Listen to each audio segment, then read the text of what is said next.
Salut à tous, bienvenue dans le monde du showbiz, la chaîne montante de la célébrité. Aujourd'hui, on va plonger dans l'univers explosif de Bruce Lee, le maître légendaire des arts martiaux et icône du cinéma d'action. Si vous êtes passionné par les arts martiaux, les films qui font monter l'adrénaline, ou les histoires de coulisses pleines de danger et de détermination, cette vidéo est faite pour vous. Avant de commencer, prenez 2 secondes pour cliquer sur le bouton d'abonnement et activer la cloche pour ne rien rater de nos plongées dans l'univers des légendes d'Hollywood. Votre soutien nous aide à vous offrir encore plus de récits épiques, alors abonnez-vous maintenant. Allez, c'est parti! Bruce Lee n'était pas seulement une star de cinéma, il était une révolution. Dans des films comme L'Entrée du Dragon, The Big Boss ou La Fureur de vaincre, il a redéfini les arts martiaux et le cinéma d'action, apportant une intensité et une authenticité inégalées. Mais derrière les scènes parfaites à l'écran, les coulisses étaient un véritable champ de bataille. Des miroirs brisés, des coups mal calculés, des blessures réelles et une quête obsessionnelle de perfection. Les répétitions de Bruce Lee étaient aussi dangereuses que spectaculaires. Dans cette vidéo, on va explorer 17 moments épiques et choquants des coulisses de ces films, où sa vitesse légendaire, son perfectionnisme et son engagement total ont frôlé la catastrophe. De l'incident avec Jackie Chan à la légendaire scène des miroirs, préparez-vous à découvrir le prix de la perfection. Si vous êtes prêt à plonger dans ces histoires incroyables, likez cette vidéo et partagez-la avec vos amis fans de Bruce Lee. Ces moments ne sont pas seulement des anecdotes, ils révèlent qui était vraiment Bruce Lee. Un homme qui vivait pour repousser les limites, qui transformait le chaos en art et qui inspirait tous ceux qui travaillaient avec lui. Que vous soyez un fan de longue date ou que vous découvriez son héritage, cette vidéo va vous captiver. Restez avec nous pour un voyage dans les coulisses d'une légende. Et si vous aimez les récits qui mêlent danger, discipline et passion, abonnez-vous maintenant pour rejoindre notre communauté.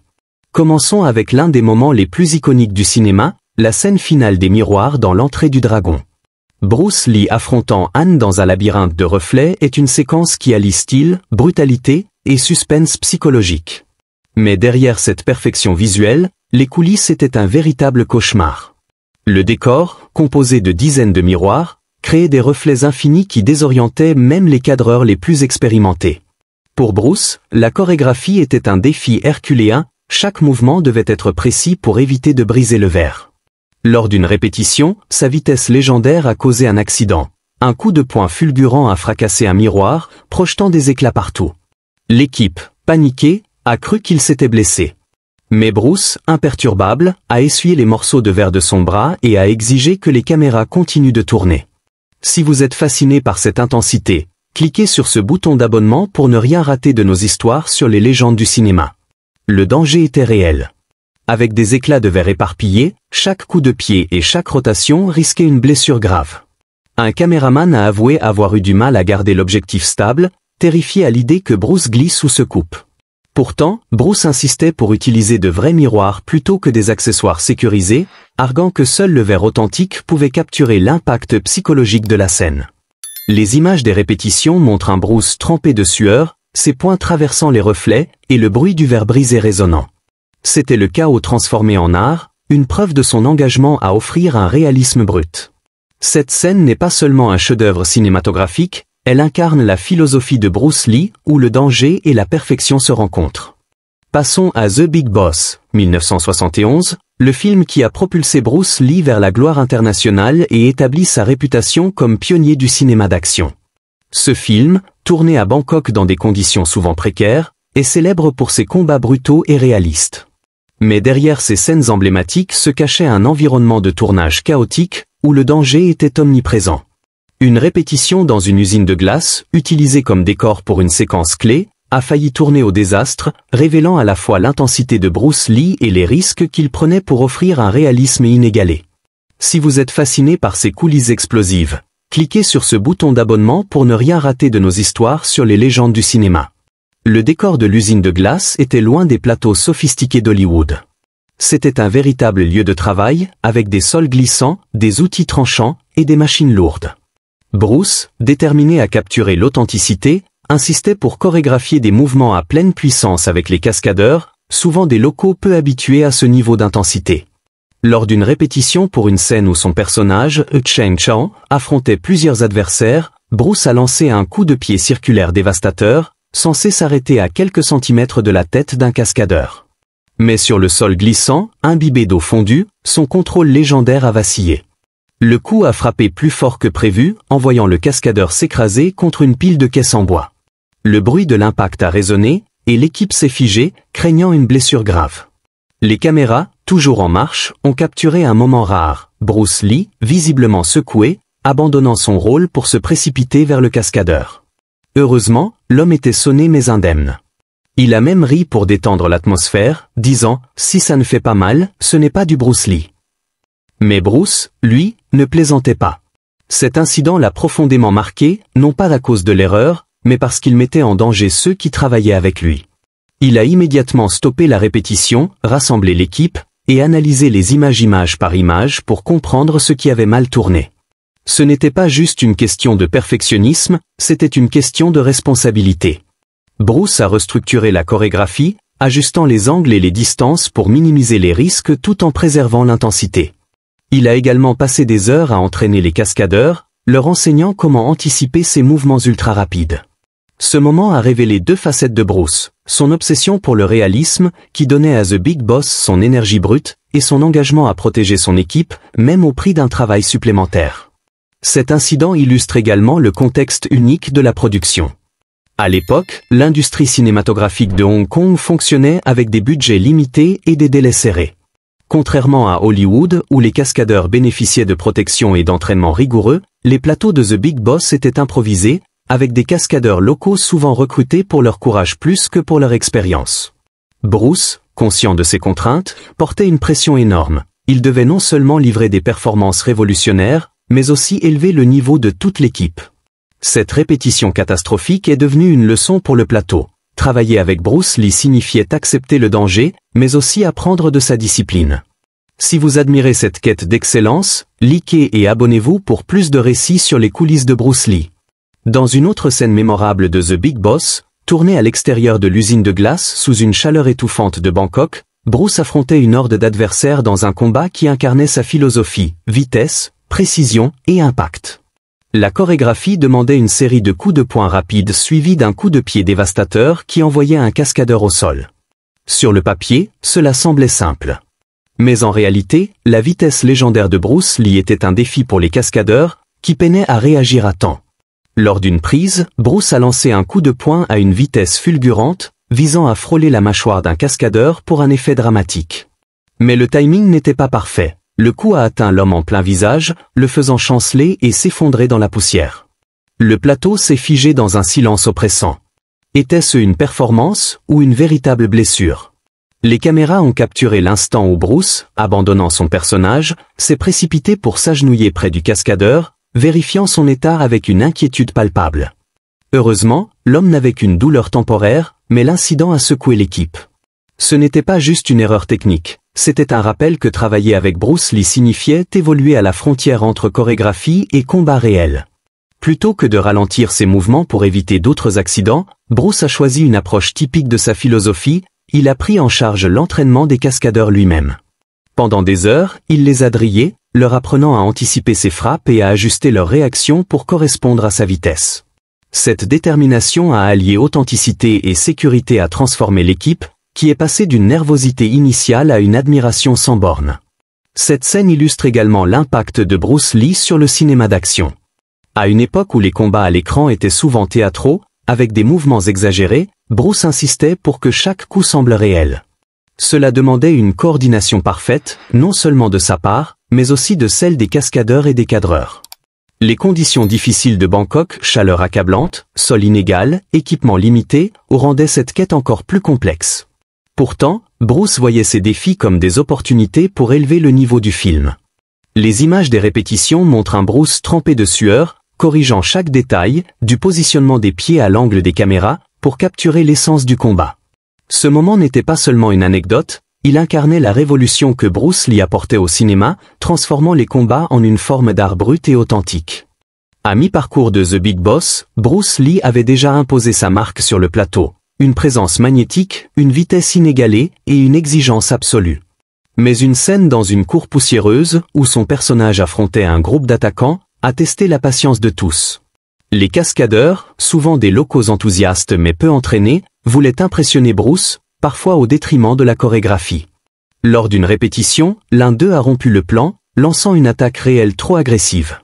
En une fraction de seconde, Bruce a esquivé avec une fluidité surnaturelle et riposté avec une combinaison rapide, envoyant l'homme face contre terre. Les caméras, toujours en marche, ont capturé cet échange brut, digne d'un vrai combat. L'équipe s'est figée, craignant soit la colère de Bruce, soit une blessure grave.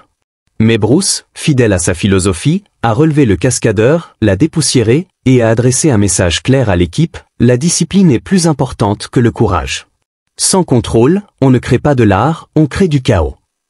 Cet incident a marqué un tournant sur le plateau. Les cascadeurs ont réalisé que travailler avec Bruce signifiait respecter une ligne fine entre performance et réalité. Bruce n'était pas seulement un acteur, il était un maître martial, pour qui chaque mouvement devait refléter une vérité.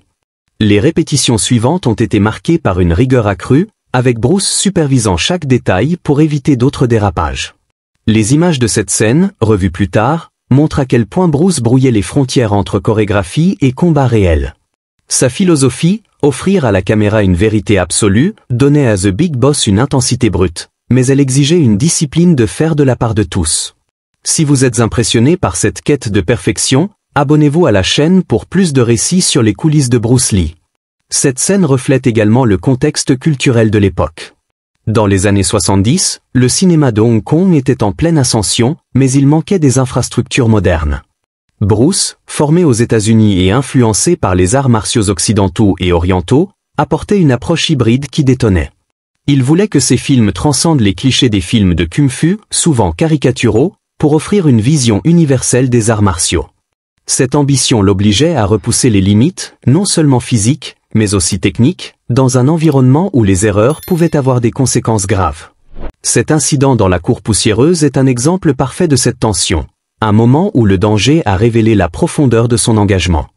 Dans La Fureur de vaincre, 1972, la scène où Bruce Lee, dans le rôle de Shenzhen, affronte une salle pleine de combattants japonais dans un dojo est un monument du cinéma.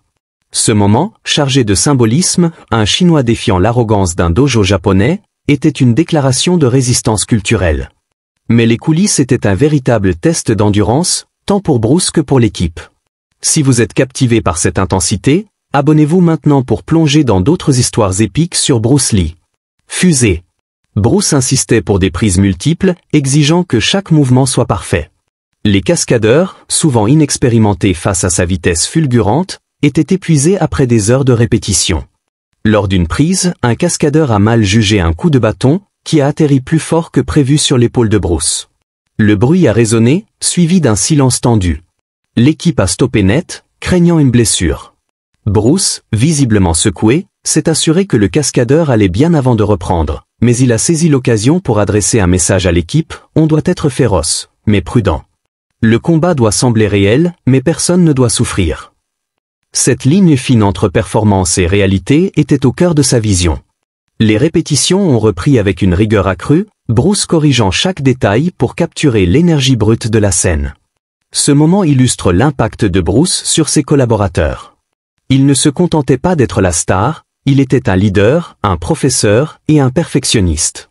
Les cascadeurs, initialement intimidés, ont appris à respecter son exigence, réalisant que chaque prise était une chance de créer quelque chose d'historique. Le contexte de La Fureur de vaincre est également crucial. Le film, sorti dans un Hong Kong sous influence coloniale britannique, était un cri de fierté nationale. Bruce, conscient de cet enjeu, voulait que chaque combat porte un message. La scène du dojo, avec son intensité électrique, n'était pas seulement un combat, c'était une déclaration d'identité et de résilience, forgée dans la sueur et le danger des coulisses. Une autre scène mémorable de La Fureur de vaincre se déroule dans un jardin, où Bruce voulait un combat plus intime, contrastant avec le chaos du dojo. Lors des répétitions, il a surpris l'équipe en jetant la chorégraphie prévue, décidant d'improviser en utilisant les ponts de bois et les chemins de pierre du décor. On va faire vivre l'environnement, a-t-il déclaré, transformant le plateau en un espace de créativité spontanée. Cette décision a forcé les cascadeurs à s'adapter à ces mouvements imprévisibles, augmentant le risque. Lors d'une prise, Bruce a sauté par-dessus une rambarde pour un coup de pied volant, frôlant le bord mais atterrissant avec une précision stupéfiante. À la troisième prise, il a exécuté le mouvement parfaitement, son coup de pied semblant féroce mais parfaitement contrôlé. Cette improvisation reflétait la philosophie Jeet Kune Do de Bruce, s'adapter, être fluide, et utiliser l'environnement à son avantage. Les cascadeurs, initialement déstabilisés, ont fini par embrasser cette approche, apprenant à réagir instinctivement. Les images des répétitions montrent Bruce ajustant non seulement ses propres mouvements, mais aussi la manière dont ses adversaires tombaient ou réagissaient, pour un réalisme total. Ce moment illustre son génie, transformer un décor statique en une extension de son art martial, tout en prenant des risques calculés pour capturer la magie à l'écran. L'affrontement avec Robert Baker, qui jouait le combattant russe Petrov dans La Fureur de vaincre, est l'un des duels les plus mémorables de Bruce Lee. Baker, un ami et élève de Bruce, apportait une présence imposante grâce à sa taille et son expérience martiale. Leurs répétitions étaient presque des sparring réels, avec Bruce testant des coups bas, des feintes, et des mouvements improvisés pour créer une dynamique authentique. Lors d'une prise, ses poings ont frôlé le visage de Baker, provoquant une pause sur le plateau. Baker a ri, confiant en la maîtrise de Bruce, mais l'équipe était nerveuse, consciente que la moindre erreur pouvait être dangereuse. Cette complicité a donné à la scène une intensité unique, où chaque coup semblait porter une véritable menace. Hors caméra, Bruce et Baker partageaient un respect profond. Après le tournage, Bruce aurait dit « Tu m'as rendu plus fort en étant fort ». Cette humilité était typique de Bruce, il élevait ses adversaires pour que ses victoires aient plus d'impact.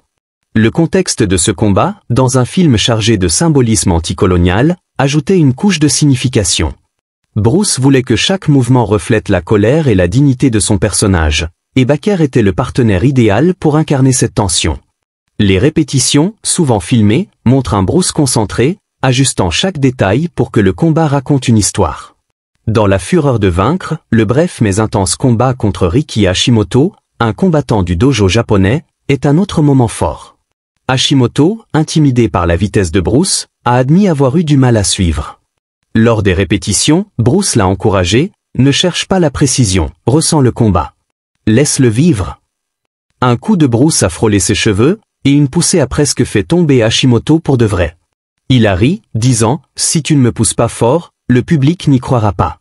Cette intensité, combinée au regard brûlant de Bruce, a rendu la scène inoubliable, capturant l'essence de la fureur de Shenzhen. Ce moment illustre l'approche de Bruce pour diriger ses partenaires. Il ne voulait pas des mouvements mécaniques, il voulait des réactions naturelles, même si cela signifiait prendre des risques. Hashimoto, poussé à ses limites, a appris à canaliser cette énergie, et le résultat final était un combat qui semblait vivant, presque improvisé. Cette scène, comme beaucoup dans La Fureur de vaincre, portait le message de résistance culturelle qui a résonné avec le public de Hong Kong. Le combat contre le maître du dojo, joué par Riki Yasuoka, était un moment clé de La Fureur de vaincre. Hors caméra, Yasuoka comparait Bruce à un éclair impossible à arrêter. Bruce insistait pour des coups réels, disant « Si tu me rates exprès, la caméra le saura ».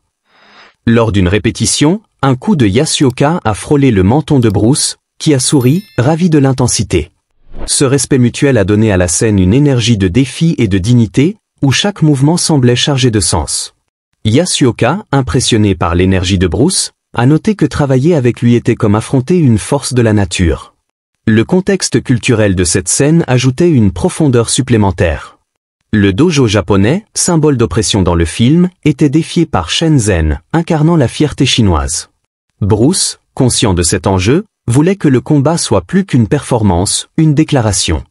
Les répétitions, souvent longues et épuisantes, montraient Bruce ajustant chaque détail pour capturer cette intensité émotionnelle, transformant un simple duel en un moment de cinéma historique. L'affrontement avec Jun Katsumura, un karatéka japonais dans La Fureur de vaincre, était un autre moment fort. Katsumura, nerveux face à la réputation de Bruce, a été rassuré par ses conseils, « Ne cherche pas à égaler ma vitesse, engage-toi pleinement ». Bruce improvisait des mouvements légers, forçant Katsumura à réagir instinctivement. La sueur sur son visage n'était pas jouée, il était poussé à ses limites. La scène finale, avec ses attaques mesurées et les contre-attaques explosives de Bruce, incarnait le thème du film, la résistance face à l'arrogance. Ce combat, comme beaucoup dans l'univers de Bruce, était une leçon de persévérance et de discipline, forgée dans le feu des répétitions. Le duel contre Karim Abdul-Jabbar dans Game of Death, 1978, sorti posthumément, est un spectacle de contraste entre la taille imposante de Karim et la vitesse fulgurante de Bruce. Ce combat, tourné dans une pagode, était une démonstration de la philosophie Jeet Kune Do, s'adapter à l'adversaire, quelle que soit sa force. Bruce a chorégraphié chaque mouvement pour montrer que la précision triomphe de la puissance brute. Entre les prises, lui et Karim riaient et échangeaient des astuces, mais Bruce restait intransigeant sur la qualité. Les répétitions, souvent filmées, montrent un Bruce expliquant sa vision. Plus ils sont grands, plus ils sont vulnérables à la vitesse. Ce combat, bien que tourné dans des conditions difficiles, reste un testament à sa capacité à transformer les arts martiaux en philosophie visuelle. Le combat contre Dan Inosanto dans Game of Death est l'un des plus emblématiques, opposant Bruce à son élève et maître des arts martiaux Philippa. Leur amitié et leur respect mutuel donnaient aux répétitions une énergie unique, mêlant sérieux et moments de rire. Bruce voulait que la scène, avec les nunchaku d'Inosanto contre sa vitesse, semble un véritable test. Les répétitions montraient Bruce ajustant les mouvements d'Inosanto pour maximiser le réalisme, tout en s'assurant que chaque coup semblait fluide. Ce duel, chargé de respect, illustre l'idée que les arts martiaux sont un dialogue, pas une domination. Le combat contre Chuck Norris dans La Fureur du Dragon, 1972, est un chef-d'œuvre cinématographique, tourné sous une chaleur écrasante au Colisée de Rome. Bruce a chorégraphié chaque mouvement pour raconter une histoire d'adaptation. Norris, avec sa force méthodique, domine d'abord, mais Bruce, fluide et imprévisible, prend l'avantage. Les répétitions, souvent répétées jusqu'à la perfection, montraient Bruce ajustant chaque détail, du rythme des coups à la manière dont Norris tombait. Norris a admis que l'attention de Bruce aux détails, jusqu'à l'arrachage de ses poils, était inégalée. Ce duel reste une leçon de fluidité et d'évolution dans les arts martiaux. Un clip des coulisses montre Bruce jouant avec des nunchaku pendant une pause sur le tournage de Game of Death. Loin de l'image féroce de ses films, il amusait l'équipe avec des figures spectaculaires, parfois en feignant de perdre le contrôle pour faire rire. Sa maîtrise effortless révélait son aisance avec l'arme, transformant un moment léger en une démonstration de talent brut. Ce clip, souvent partagé par les fans, montre une facette plus humaine de Bruce, où sa passion pour les arts martiaux transparaît même dans les moments de détente. Lors du tournage de L'Entrée du Dragon, 1973, Bruce répétait un coup de pied à grande vitesse pour un gros plan. La caméra, positionnée trop près, a pris le coup, brisant la lentille. L'équipe s'attendait à de la frustration, mais Bruce a d'abord vérifié que le caméraman allait bien avant de s'excuser. Les cadreurs ont plaisanté, ces coups sont trop rapides pour Hollywood. Cet incident illustre sa maîtrise, même dans l'erreur, et son souci constant pour la sécurité de son équipe. Dans une scène de The Big Boss, tournée dans l'usine de glace, Bruce a glissé sur la glace fondante, s'écrasant contre un bloc avec son épaule. L'équipe a paniqué, craignant une fracture, mais Bruce s'est relevé, riant, et a continué. Une contusion profonde n'a pas arrêté son intensité, prouvant sa résilience légendaire. Ce moment montre à quel point il était prêt à endurer la douleur pour offrir une performance inoubliable. Lors d'une scène chaotique de L'Entrée du Dragon, Bruce a accidentellement frappé Jackie Chan, alors cascadeur, avec un bâton. Jackie s'est effondré, tenant sa tête, et Bruce, horrifié, s'est précipité pour s'excuser. Jackie a plaisanté en prolongeant le moment, ravi de l'attention de son idole. Ce clip touchant capture la rencontre de deux légendes, montrant l'humanité de Bruce derrière son image de guerrier. Si vous êtes ému par cette anecdote, abonnez-vous maintenant pour plus d'histoires sur Bruce Lee. Et voilà, les amis. On vient de revivre 17 moments épiques et dangereux des coulisses de Bruce Lee, où sa quête de perfection a transformé le chaos en article. De la scène des miroirs à l'incident avec Jackie Chan, ces histoires révèlent un homme qui vivait pour repousser les limites. Que pensez-vous de l'engagement de Bruce Lee pour son art? Partagez vos pensées dans les commentaires, et si vous avez aimé cette plongée dans son univers, likez, abonnez-vous, et activez la cloche pour ne rien rater de nos prochaines vidéos. On a encore plein d'histoires incroyables à explorer, et votre soutien nous motive à continuer. À très bientôt pour une nouvelle aventure qui va tout déchirer.